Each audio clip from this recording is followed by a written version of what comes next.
द्रौपदी का जन्म महाभारत के सबसे महान महाकाव्य का एक हिस्सा है।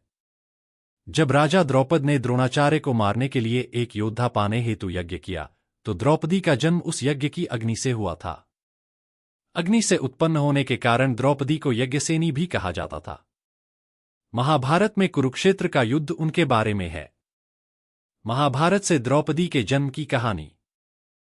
बहुत से लोग नहीं जानते कि द्रौपदी जन्म के समय कितनी उम्र की थी। द्रौपदी की उम्र जानने के लिए द्रौपदी के जन्म की कहानी जानी होगी।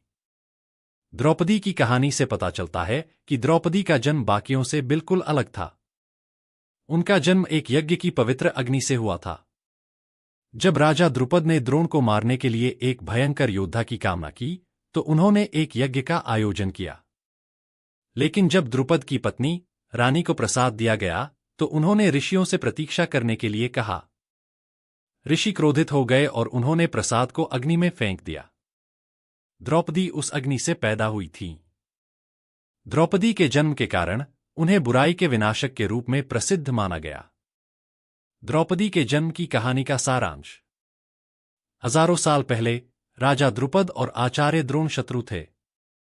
दोनों एक दूसरे को हराना चाहते थे, लेकिन कर नहीं पाए। एक दिन राजा द्रुपद ने एक ऐसा शक्तिशाली और प्रचंड पुत्र पाने के लिए यज्ञ करने का निश्चय किया जो आचार्य द्रोण का वध कर सके। उन्होंने पुत्र प्राप्ति के लिए 2 ऋषियों से यज्ञ करने को कहा। जब ऋषियों ने यज्ञ पूरा कर लिया, तो उन्होंने सभी को प्रसाद दिया। जब वे राजा द्रुपद की पत्नी को प्रसाद देने आए, तो उनके मुंह में पहले से ही कुछ था। इसलिए उन्होंने उन्हें प्रतीक्षा करने के लिए कहा। प्रतीक्षा करने के आदेश पर ऋषि क्रोधित हो गए। सबसे पहले ऋषि यज ने प्रसाद अग्नि में डाला। अचानक उस अग्नि से एक युवा योद्धा प्रकट हुआ। एक अन्य ऋषि उपयाज ने भी क्रोधित होकर प्रसाद अग्नि में फेंक दिया। जब उपयाज ने प्रसाद अग्नि में फेंका, तो अग्नि से एक सुंदर स्त्री भी प्रकट हुई।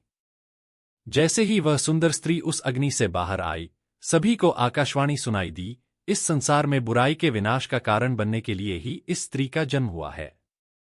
यह महिला बाद में राजा द्रुपद की पुत्री द्रौपदी के नाम से प्रसिद्ध हुई और युवा योद्धा का नाम धृष्टद्युम्न रखा गया।